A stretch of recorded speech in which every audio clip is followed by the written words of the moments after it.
Live from New Delhi, you're watching DD India Live, India's voice to the world. I'm Munun Paracharya, coming up in the next 30 minutes. World leaders unite to express solidarity with India after the Pahalgam terror attack. UK Prime Minister Keir Starmer and Netherlands Prime Minister Schoof call PM Modi to condemn the barbaric attack. India's Home Minister Amit Shah directs all state chief ministers to identify Pakistan nationals and ensure their prompt return.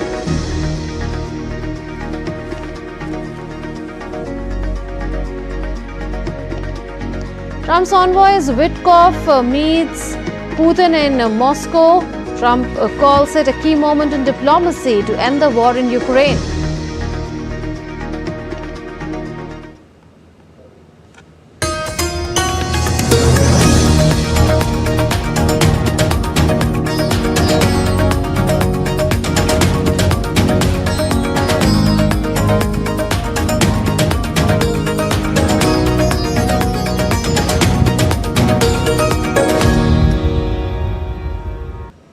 Sri Lankan President Anurakkumar Dissanayake spoke to PM Modi to convey his condolences over the Pahalgam terror attack. In a post on X, India's Ministry of External Affairs said, and I quote, President Anurakkumar Dissanayake of Sri Lanka spoke with PM Narendra Modi and conveyed heartfelt condolences on the tragic loss of innocent lives in the terror attack on Indian soil in Pahalgam and unequivocally condemned the heinous act of terror. President Dissanayake expressed Sri Lanka's solidarity with India during this difficult time and reaffirmed the shared commitment to combat terrorism in all its forms and manifestations. UK Prime Minister Keir Starmer called PM Modi to convey his condolences over the Pahalgam terror attack. In a post on X, the Indian Ministry of External Affairs said, and I quote, PM Keir Starmer of the UK called PM Narendra Modi and conveyed his sincere condolences on the innocent lives lost in the heinous terror attack on Indian soil. He strongly condemned the barbaric terror attack and expressed that UK stands with the people of India in this hour of tragedy. Netherlands Prime Minister PM Schoof also called PM Modi to express his condolences. In a post on X, the Indian Ministry of External Affairs said, and I quote, PM Schoof of the Netherlands called PM Narendra Modi and conveyed condolences on the tragic and inhuman cross-border terror attack in Pahalgam, India. He strongly condemned the cowardly act and rejected terrorism in all its forms and manifestations. PM Modi thanked the Prime Minister for his words of support and solidarity and conveyed that India looks forward to closely working with the Netherlands to strengthen the global fight against terrorism.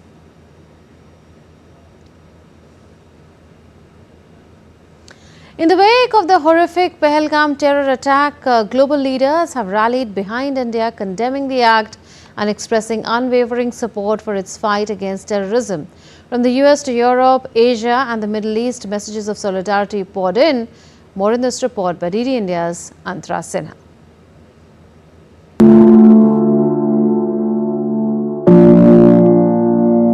Following the horrific terrorist attack in Jammu Kashmir's Pahalgam, world leaders have expressed solidarity with India in calls to Indian Prime Minister Narendra Modi. Many nations have condemned the heinous attack. Conveying deep condolences in a telephonic conversation to the Indian Prime Minister, US President Donald Trump reaffirmed unwavering support for India's fight against terrorism. President Trump strongly condemned the terror attack and expressed full support to India to bring to justice the perpetrators of the attack. Trump said India and the United States stand together in the fight against terror.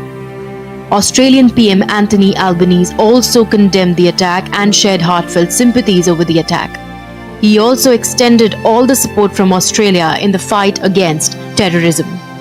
Nepal's KP Sharma Oli, Mauritius PM Dr. Naveen Ramgoolam and Egypt's President Abdel Fattah el-Sisi also offered condolences condemning terrorism in all forms.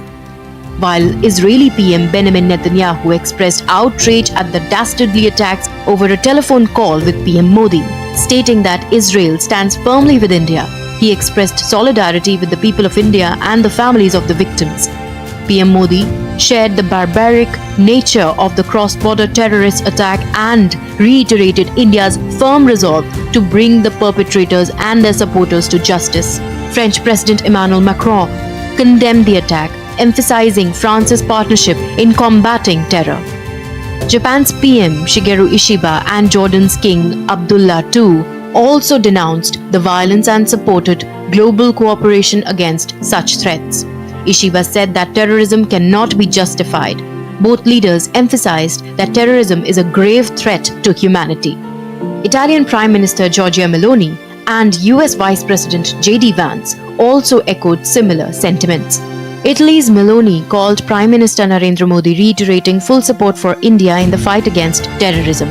PM Modi thanked her for the solidarity and affirmed that India and Italy would continue strengthening counter-terrorism cooperation at bilateral and international levels, while J.D. Vance expressed that the United States is ready to provide all assistance in the joint fight against terrorism.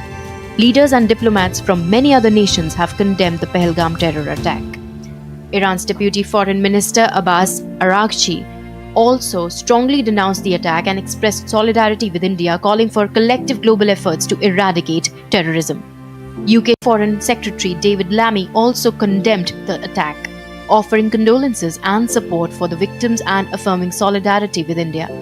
While Germany's Foreign Office extended heartfelt sympathies and reaffirmed its commitment to fighting terrorism alongside India. The UAE's Ministry of Foreign Affairs, in an official statement, condemned the attack in Jammu and Kashmir, emphasizing its firm stance against violence and calling for international cooperation to address extremism.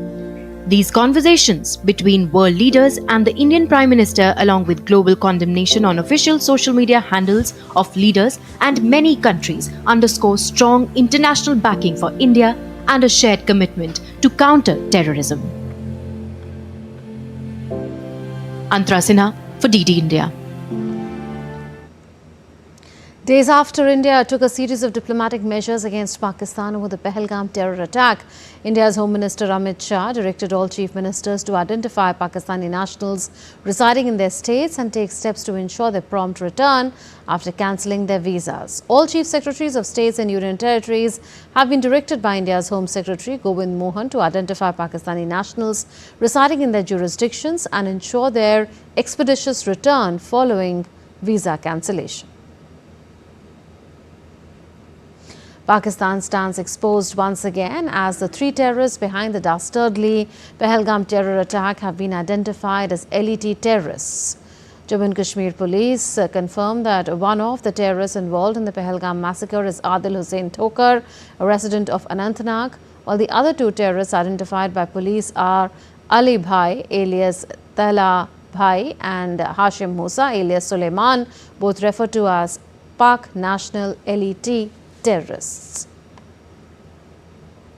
Meanwhile, in a significant development following the recent terrorist attack in Pahalgam, authorities on Friday demolished the houses of two Lashkar-e-Taiba terrorists in South Kashmir. According to official sources, the house of Asif Sheikh in Tral area of Pulwama and that of Adil Thokar in Bijbihara area of Anantnag were brought down through controlled blasts. Both individuals are alleged to have played a role in the Baisaran Pahalgam terror attack. The attack, which took place on Tuesday, claimed the lives of at least 26 people, comprising 25 tourists and a Pahalgam local. The demolition action comes as part of intensified efforts by security agencies to crack down on those aiding and abetting terrorism in the region. In a meeting with top army officials in Srinagar, Jammu and Kashmir Lieutenant Governor Manoj Sinha asked Army Chief General Upendra Dwivedi to take effective steps to bring those responsible for the Pahalgam terror attack to justice and intensify efforts to crush terror infrastructure and ecosystem. He added that every perpetrator and supporter of Pahalgam terror attack must be hunted. The meeting also reviewed security mechanisms in place, various short-term, long-term measures and integration and coordination among the various security agencies. Earlier, Indian Army Chief General Upendra Dwivedi was briefed by the 15 Corps Commander on the security situation and actions being taken by the formations against terrorists inside own territory and Pakistan Army attempts to violate the ceasefire along the line of control. As the nation bids farewell to those who lost their lives in the Pahalgam terror attack, survivors of the attack recollect the horrific ordeal. Naksh Kalathia, son of deceased Shailesh Kalathia, revealed that the terrorists recorded the killings on their body cams. Naksh's father, Shailesh Kalathia, a banker at SBI's Kandivali branch in Mumbai, was among the 26 victims. The boy, along with his sister Neeti and mother Sheetal, survived the massacre. हम कश्मीर में पहलगाम में गए थे। हमने पहलगाम में 5 point देखे थे। उसमें जो मिनी स्विट्जरलैंड है सबसे टॉप वाला था, उधर हम गए थे। तभी गन फायरिंग की आवाज आई थी। हमें लगा कुछ हुआ था। हमने पूछा भी वो रेस्टोरेंट वाले से कि क्या हुआ, उन्हें भी कुछ नहीं पता था। तो जब वो आतंकवादी ज्यादा गोली मारे हैं तब सबको पता चला कि टेररिस्ट घुसा है, तो हम छुप गए। उन लोगों ने ढूंढ लिया। हमको तो वो 2 दिखे थे और एक ने आके बोला मुसलमान अलग हो जाओ और हिंदू अलग हो जाओ, जेंट्स खाली। और बाद में हिंदू के सारे जेंट्स को गोली से मार दिया। In a strong rebuke to the New York Times, the U.S. House Foreign Affairs Committee has slammed the paper's coverage of the recent terrorist attack in Pahalgam, Jammu and Kashmir. The attack was carried out by the Resistance Front, alias Pakistan-based terror group Lashkar-e-Taiba. Controversy erupted after the NYT headlined the incident without referring to it as a terrorist act, rather saying that the tourists were gunned down by militants. The U.S. House Foreign Affairs Committee called out the language, saying this was a terrorist attack, plain and simple. Let's now take a look at other stories making news around the world. A severe drought in northern Mexico is devastating cattle ranchers, particularly in Chihuahua, where extreme conditions are forcing many to consider abandoning their land. Over 64% of Mexico is affected by a drought, impacting the country's ability to meet water delivery commitments under a 1944 treaty with the U.S. A ceremonial sabre once owned by French Emperor Napoleon is set to be auctioned in Paris on the 22nd of May at Hotel Drought. Commissioned in 1802 and later gifted to Marshal Emmanuel de Grouchy, the gilded silver sword with a shark skin sheath has been preserved by Grouchy's descendants since 1815. UK Army's King's Troop have been seen rehearsing in preparation for a busy summer schedule of ceremonial events. One of them is a big march in London on May 5th to remember 80th anniversary of victory in Europe Day. Vietnam's Hue is anticipating a significant surge in tourism during the upcoming National Reunification Day and Labor Day holidays from 30th April to 1st May.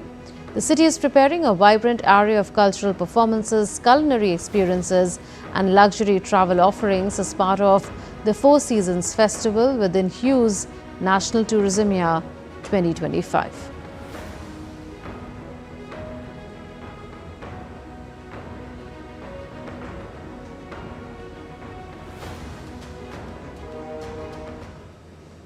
Still to come on this edition of DD India Live.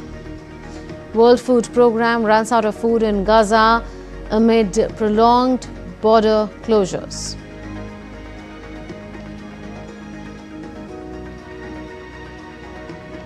Nepal marks 10th Memorial Day of the devastating 2015 earthquake.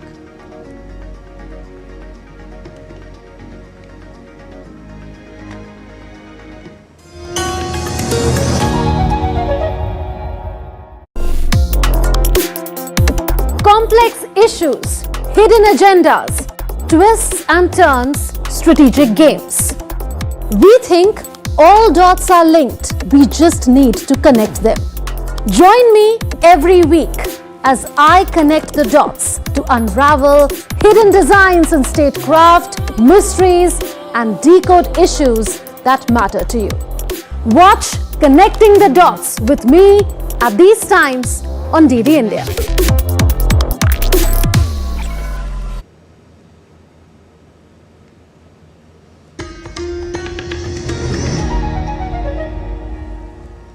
Welcome back. You're watching DD India Live with me, Munman Bhattacharya. India's President Draupadi Murmu has arrived in Rome to attend the funeral mass of Pope Francis. President Murmu will offer condolences on behalf of the government and people of India. The President is accompanied by Union Ministers Kiran Rijiju and George Kurian and Deputy Speaker of Goa Legislative Assembly Joshua D'Souza. The World Food Programme and UN Agency for Refugees UNHCR are planning major cutbacks due to a sharp drop in funding, particularly from top donors like the US under President Donald Trump.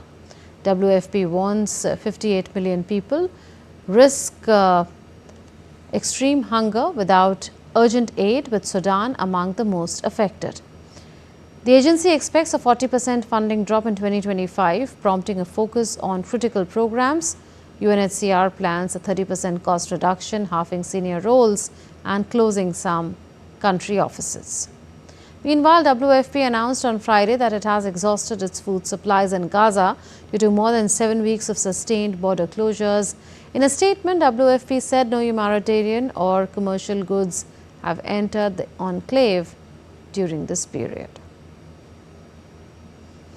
US President Donald Trump's envoy Steve Witkoff met with Russian President Vladimir Putin in Moscow on Friday at what Trump has described as a key moment in diplomacy to end the war in Ukraine. Witkoff has become Washington's main point of contact with Putin as Trump pushes for a peace deal, having already held 3 lengthy meetings with the Russian leader. Video released by the Kremlin showed Witkoff and Putin shaking hands and exchanging pleasantries before sitting down across from each other at a white oval table. Russia's Foreign Minister Sergei Lavrov on Friday claimed that the country is close to reaching a deal with the US to end the conflict in Ukraine.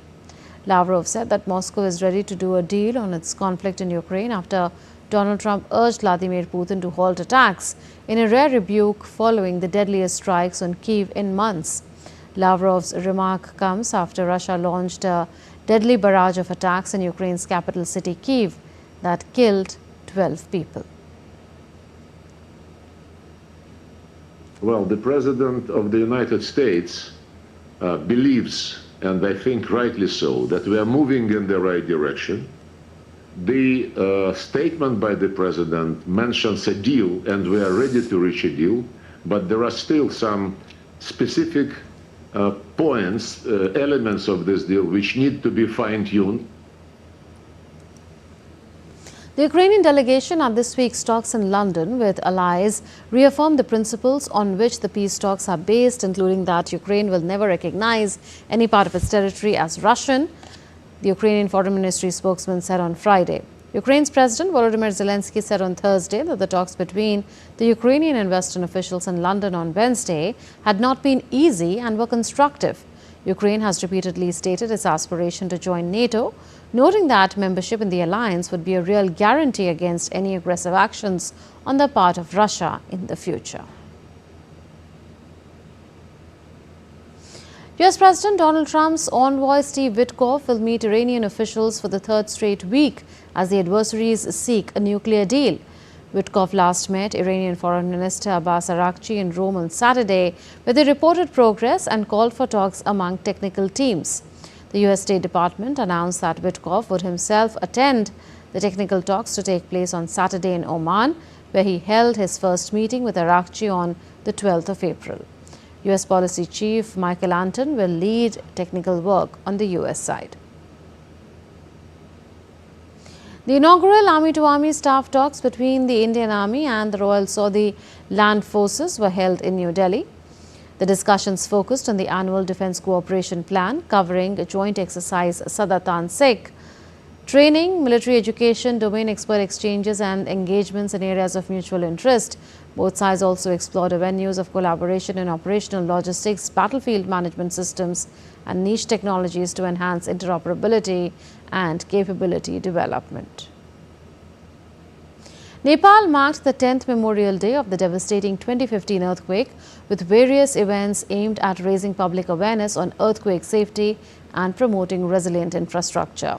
The 2015 quake, measuring 7.6 magnitude, claimed 9,079 lives injured over 22,000 and damaged more than 800,000 homes and 1,500 cultural sites.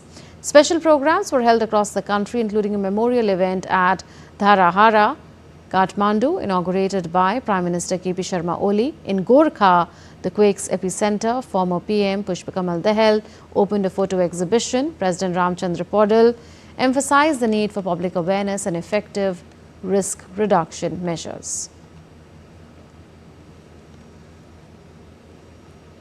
The Create in India challenge is heating up as participants across various contests gear up for the much-anticipated WAVE Summit, celebrating innovation, creativity and collaboration in music production and live performance. Resonate, the EDM challenge, has now announced its top 10 finalists. Resonate, the EDM challenge, organized by the Indian music industry in collaboration with the Ministry of Information and Broadcasting, aims to reinforce India's position as a global hub for electronic music, fusion sounds and DJing talent. The preliminary round was judged by industry professionals from the Law Stories Academy, India's leading music production and DJ training institute. This is a really great initiative by IMI, the Ministry of Information and Broadcasting, the WAVE Summit. I think it's going to open a lot of doors for electronic music as a genre in India. Now with government being involved, pushing this genre, I think there will be a lot more opportunities, and in terms of music production also for electronic music producers, and in terms of concerts also, now how the market is growing in India, it's going to be like great, and we hope that we get to see more and more of electronic music artists coming to India now. The challenge was open to artists, composers, musicians and performers from around the world with prior experience in creating and producing EDM, and is seen as a launch pad for talent. Prayag Mehta notes that the WAVE Summit will provide a commercial and creative platform for winners and EDM artists to shine and grow. The top 10 shortlisted participants include Shrikant Vemula and Mayank Vidhani from Mumbai, Kshitij Godwe from Pune, Aditya Upadhyay from Kumarikata, Assam and Devansh Rastogi from New Delhi. These finalists represent a dynamic spectrum of India's electronic music landscape, from atmospheric ambient styles to high-octane dance tracks. They will now have the opportunity to captivate audiences at the WAVE Summit, set to take place this May. Shama Mishra for DD India. Former marathon world record holder Eliud Kipchoge on Thursday said that he is raring to go ahead of this week's London Marathon. The 2016 and 2020 Olympic marathon champion, who holds an unofficial world record as the only person to have run a marathon distance inside 2 hours, returns to London for the first time since 2020. He was the men's marathon world record holder from 2018 to 2023 until compatriot Kelvin Kiptum surpassed him at the 2023 Chicago Marathon. Kipchoge will face Sebastian Saeve, who won on his marathon debut in Valencia, reigning Berlin marathon champion Milkesa Mengesa and Abdi Nagie, who won the latest edition of the New York City Marathon. Sport is built by dedication. Sport is built by actual patience. And that's what happened last year. But the proof of a good sport is how and when you wake up. And that's why I'm here. I woke up from what happened last year, and I'm ready actually to be on the road on Sunday. That's all in this edition of DD India Live, but do share your thoughts with us on the news of the day. For those on the go, you can get all the latest news and updates from India and across the world on the DD India mobile app. The app is available on both Android and iOS platforms. You can scan the QR code on the screen to download now. We'll be back with more news as it breaks here on DD India. This is Munmun Bhattacharya from all of us here in Delhi. Thanks for watching DD India Live. Namaskar.